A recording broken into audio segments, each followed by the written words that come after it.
मगर मुझे कभी भी सिख या अन्य धर्मों की पौराणिकता और सिद्धांतों में विश्वास न हो सका था।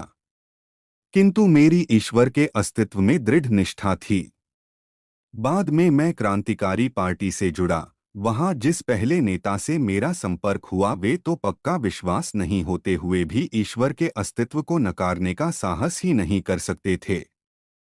ईश्वर के बारे में मेरे हठ पूर्वक पूछते रहने पर वे कहते कि जब इच्छा हो तब पूजा कर लिया करो। यह वो नास्तिकता है जिसमें साहस का अभाव है। दूसरे नेता जिनके मैं संपर्क में आया वे पक्के श्रद्धालु थे।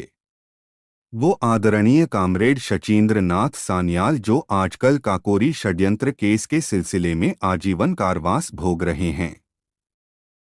उनकी पुस्तक बंदी जीवन में ईश्वर की महिमा का जोर शोर से गान है।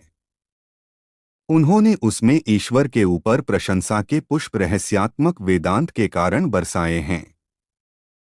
28 जनवरी 1925 को पूरे भारत में जो दी रिवॉल्यूशनरी का पर्चा बांटा गया था वह उन्हीं के बौद्धिक श्रम का परिणाम है। उसमें सर्वशक्तिमान उसकी लीला एवं कार्यों की प्रशंसा की गई है। मेरा ईश्वर के प्रति अविश्वास का भाव क्रांतिकारी दल में भी पैदा नहीं हुआ था। काकोरी के सभी 4 शहीदों ने अपने अंतिम दिन भजन प्रार्थना में गुजारे थे। राम प्रसाद बिस्मिल एक रूढ़िवादी आर्य समाजी थे। समाजवाद तथा साम्यवाद में अपने विस्तृत अध्ययन के बावजूद राजेन लाहिड़ी उपनिषद एवं गीता के श्लोकों के उच्चारण की अपनी अभिलाषा को दबा न सके। मैंने उन सब में सिर्फ एक ही व्यक्ति को देखा जो कभी प्रार्थना नहीं करता था और कहता था दर्शन शास्त्र मनुष्य की दुर्बलता अथवा ज्ञान के सीमित होने के कारण उत्पन्न होता है। वह भी आजीवन निर्वासन की सजा भोग रहा है। परंतु उसने भी ईश्वर के अस्तित्व को नकारने की कभी हिम्मत नहीं की। इस समय तक मैं केवल एक रोमांटिक आदर्शवादी क्रांतिकारी था। अब तक हम दूसरों का अनुसरण करते थे।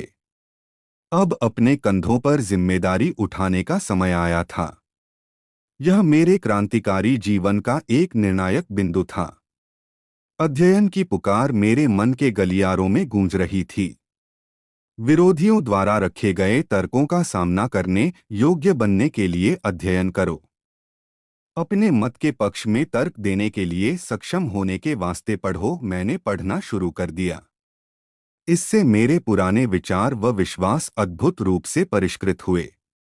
रोमांस की जगह गंभीर विचारों ने ले ली न और अधिक रहस्यवाद न ही अंधविश्वास। यथार्थवाद हमारा आधार बना। मुझे विश्वक्रांति के अनेक आदर्शों के बारे में पढ़ने का खूब मौका मिला। मैंने अराजकतावादी नेता बाकुनिन को पढ़ा, कुछ साम्यवाद के पिता मार्क्स को, किंतु अधिक लेनिन, त्रोत्स्की व अन्य लोगों को भी पढ़ा जो अपने देश में सफलतापूर्वक क्रांति लाए थे। ये सभी नास्तिक थे। बाद में मुझे निर्लम्ब स्वामी की पुस्तक सहज ज्ञान मिली। इसमें रहस्यवादी नास्तिकता थी। 1926 के अंत तक मुझे इस बात का विश्वास हो गया कि एक सर्वशक्तिमान परमात्मा की बात जिसने ब्रह्मांड का सृजन, दिग्दर्शन और संचालन किया, वो एक कोरी बकवास है।